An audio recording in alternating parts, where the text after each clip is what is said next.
नमस्कार, स्वागत करता हूँ आपका आपके अपने यूट्यूब चैनल टीचिंग अड्डा 2.0 पर। आज हम फिर एक नए सेशन के साथ उपलब्ध हुए हैं। चलिए आज शुरू करते हैं आज के आपके सेशन का पहला क्वेश्चन। जो लोग नए हैं तो चैनल को सब्सक्राइब कर लीजिएगा, बेल आइकन ज़रूर दबाइएगा ताकि नोटिफिकेशन आपको सबसे पहले मिले। पहला क्वेश्चन है, निम्न में से किसका निश्चय केवल वंशानुक्रम के आधार पर होता है? बुद्धि का, लिंग का, व्यक्तित्व का, ऊंचाई का। बुद्धि का, लिंग का, व्यक्तित्व का और ऊंचाई का। तो याद रखना, जब हम बात करते हैं वंशानुक्रम तो वंशानुक्रम किस पर आधारित होती है? बुद्धि पर आधारित होती है।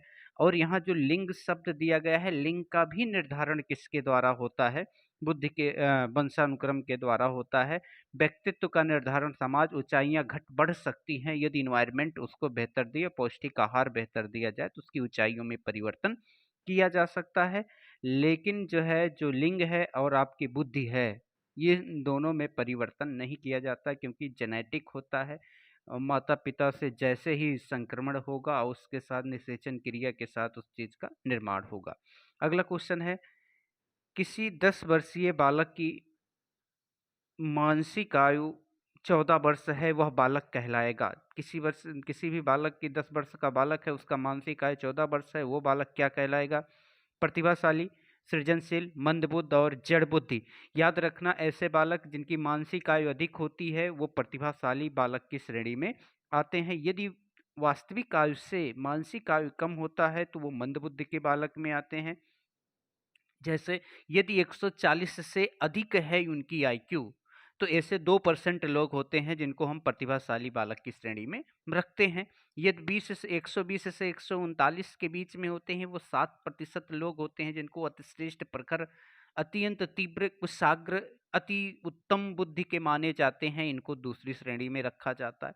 लेकिन यदि हम जड़ बुद्धि की बात करें, याद रखना, जड़ बुद्धि की जो है 0 से 25 होती है वो क्या कहलाती है? जड़ बुद्धि कहलाती है। अगला क्वेश्चन है, निम्न में से कौन सा गिलफोर्ड का बुद्धि का सिद्धांत का प्रतिपादन है? अर्थात जो गिलफोर्ड महोदय ने बुद्धि का सिद्धांत का प्रतिपादन किया है तो कौन सा है? बुद्धि संरचना सिद्धांत, बुद्धि का एक खंड सिद्धांत, बुद्धि का दो खंड सिद्धांत, बुद्धि का बहुखंड सिद्धांत। बुद्धि के बारे में हमने जिक्र किया था, तो बुद्धि क्या होती है? एक अमूर्त होती है। बुद्धि की संरचना का सिद्धांत का प्रतिपादन किसने किया था? गिलफोर्ड महोदय के द्वारा किया गया था।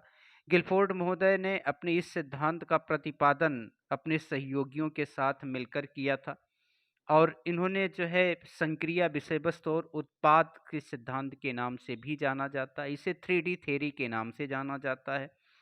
और इन्होंने अपने संक्रिया में 1977 ईस्वी में जो है स्मृति अभिलेख में संशोधन किया और इनकी संख्याएं 6 हुई थी।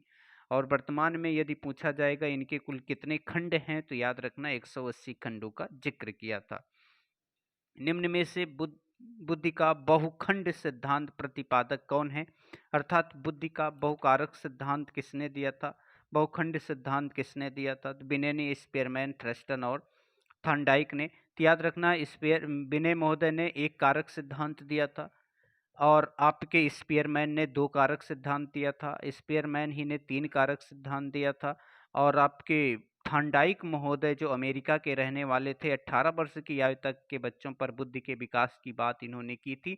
बुद्धि असंग स्वतंत्र कारकों से मिलकर बना है, ये आपके थॉर्नडाइक का मानना था। अर्थात बहुकारक, बहुखंड, बहुतत्व, मात्रा, बहुमात्रा का सिद्धांत इनके द्वारा प्रतिपादित किया गया था। अमेरिका के रहने वाले थे और आपके इनकी इसी को बालुका सिद्धांत के नाम से भी जाना जाता है।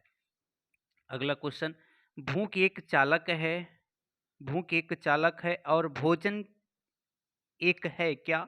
साधन है, साध्य है, उद्दीपन है और इच्छा पूर्ति है। भूख क्या है? चालक है। भूख जो है जब लगती है तो व्यक्ति के अंदर एक प्रकार की तरंग सी उत्पन्न होती, ऊर्जा उत्पन्न होती जो किसी कार्य को करने के लिए क्या करती? प्रेरित करती है। किसके लिए? भोजन के लिए। तो भोजन क्या होता है? उद्दीपक होती है। भूख क्या होता है? चालक होता है। साधन का मतलब वो सारी चीजें जो हमारे कार्य को क्या बनाती हैं? सरल बना देती हैं, वो साधन। तो ये भोजन यहाँ साधन नहीं बल्कि उसके प्राप्त करने का जो जरिया होता है वो हमारा क्या होता है? साधन के अंतर्गत आता है। तो जैसे कहा जाए कि यदि पानी क्या है तो पानी भी आपका क्या है, उद्दीपक है, लेकिन प्यास कहा जाएगा तो प्यास एक चालक है। ये अभिप्रेरणा से संबंधित क्वेश्चन है जो आपसे एग्जाम में पूछा जाता है। अगला क्वेश्चन है, अभिप्रेरणा प्रदान करने में कौन महत्वपूर्ण भूमिका निभाता है? मोटिवेशन करने में सबसे महत्वपूर्ण भूमिका किसकी होती है? शिक्षक की होती है, माता पिता की होती है, सहपाठी की होती है, नेता की होती है? तो याद रखना ये चार विकल्प आपके सामने है कि प्रेरणा सबसे ज़्यादा किससे होती है, किससे प्राप्त होती है। तो याद रखना प्रेरणा सबसे ज़्यादा जो मिलती है वो किसके द्वारा? शिक्षक के द्वारा। और अभिप्रेरणा एक प्रकार की क्या होती है? किसी कार्य को जारी रखने और कार्य का अंत तक करने के लिए एक ऊर्जा होती है। वुडवर्थ ने कहा, प्रेरणा वह तात्कालिक बल है जो व्यवहार में ऊर्जा उत्पन्न करती है। स्किनर ने कहा, प्रेरणा अधिगम का सर्वोत्तम राजमार्ग है। ऐसा कथन आपकी स्किनर का था। गुड ने कहा था, प्रेरणा किसी कार्य का आरंभ करने, जारी रखने और सही दिशा में लगाने की क्या है? एक प्रक्रिया होती है।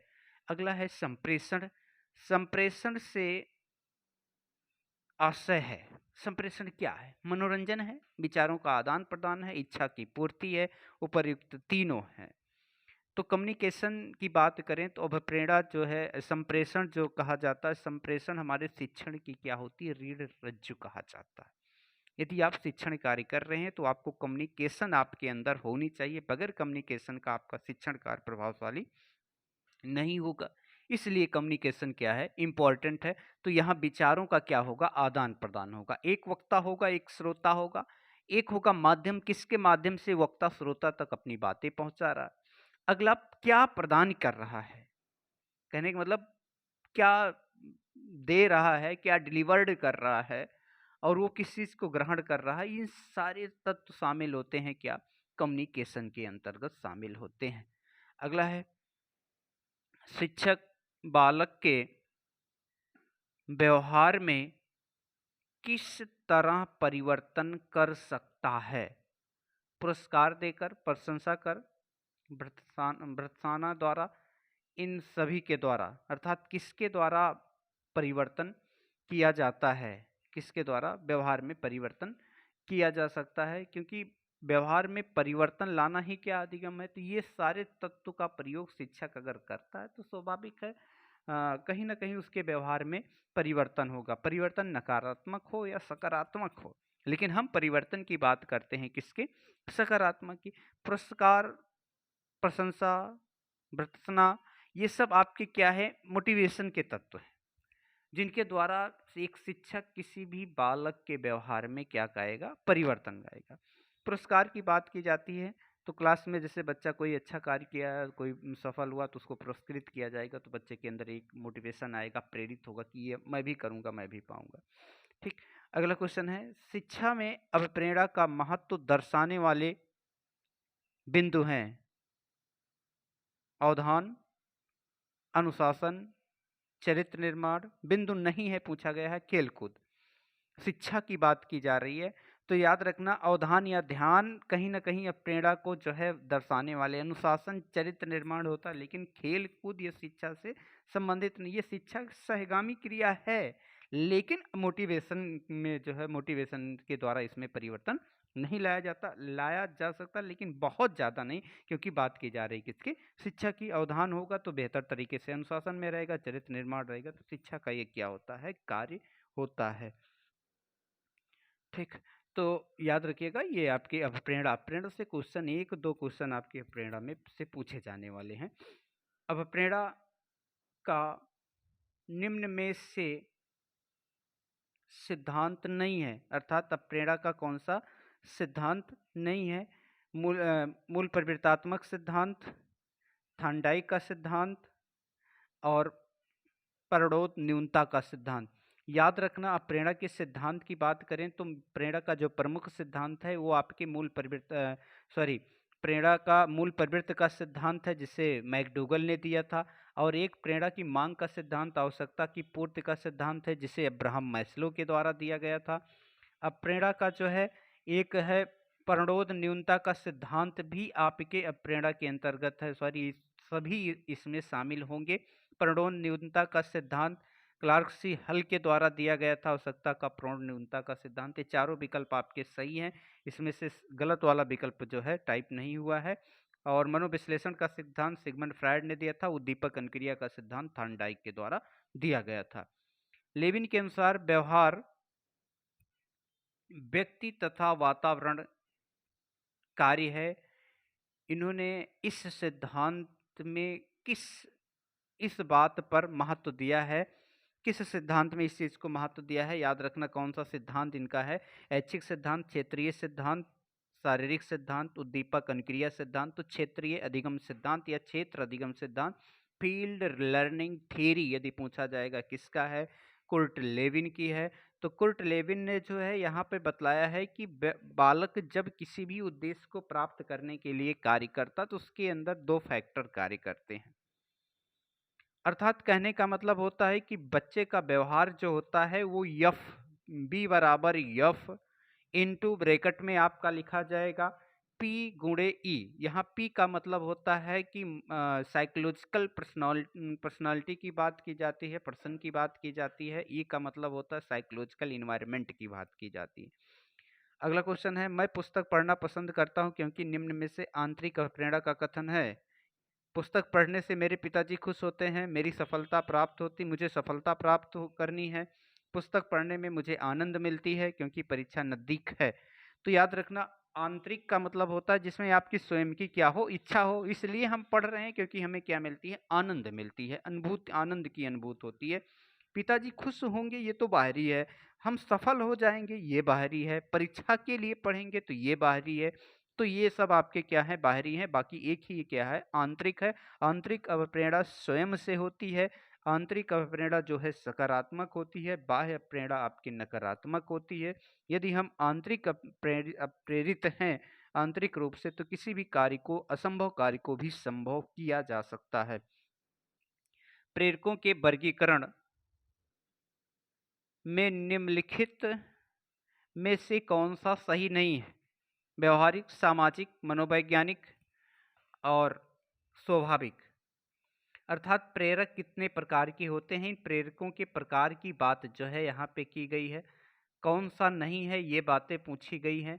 तो याद रखना व्यवहारिक नहीं होता, सामाजिक होता है, मनोवैज्ञानिक होता है, मनोवैज्ञानिक विभाजन भी किया जाता है और आपके स्वाभाविक किया जाता। तो प्रेरक किसे कहते हैं? ऐसी कोई चीज, वस्तु, परिस्थिति, स्थिति, व्यक्ति, स्थान जो कि हमारी क्रियाओं को, हमारे व्यवहार को या ध्यान को प्रभावित करके हम करने की क्षमता रखता है, वो सब क्या कहलाता है? प्रेरक कहलाता है। जब हम किसी मिठाई की दुकान पे जाते हैं तो वहां पर रखी हुई तरह तरह की मिठाइयाँ जो हमारे व्यवहार या ध्यान को आकर्षित करती हैं तो वो क्या कहलाती हैं?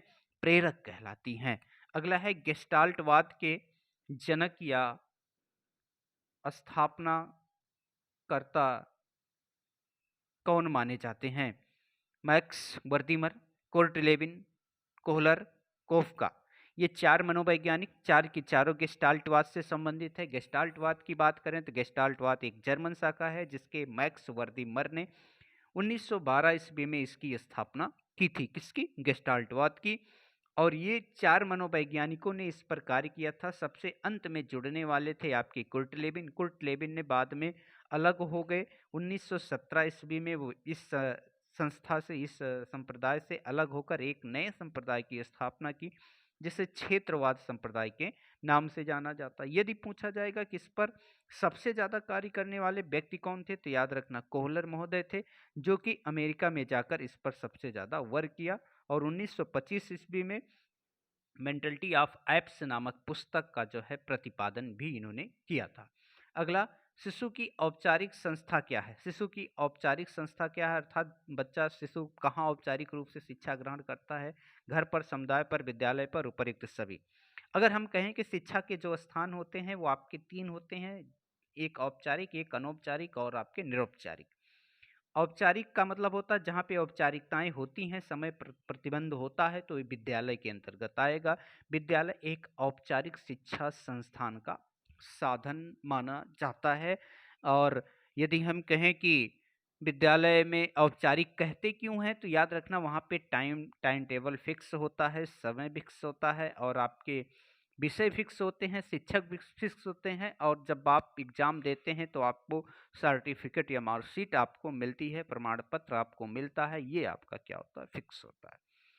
अगला है व्यक्तित्व अस्थाई समायोजन है।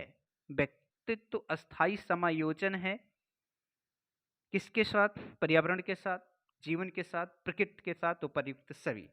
अर्थात कोई किसी भी व्यक्ति का व्यक्तित्व क्या है, समायोजन करने की क्षमता क्या है, व्यक्तित्व है, वो अस्थाई समायोजन किसके साथ करेगा? तो याद रखना सभी के साथ करेगा, पर्यावरण के साथ भी करेगा, किसी भी परिस्थिति में जाकर किसी भी स्थान पर अपने आप को ढाल लेना, ये आपका इन्वायरमेंट पर्यावरण के अंतर्गत सम्मिलित। अगला बात करते हैं जीवन के साथ। जीवन का मतलब होता है किसी भी परिस्थिति आपको मिल रही है तो आप उस परिस्थिति के अनुसार अपने जीवन को क्या कर रहे हैं? ढाल रहे हैं, समायोजित कर रहे हैं प्रकृति के साथ।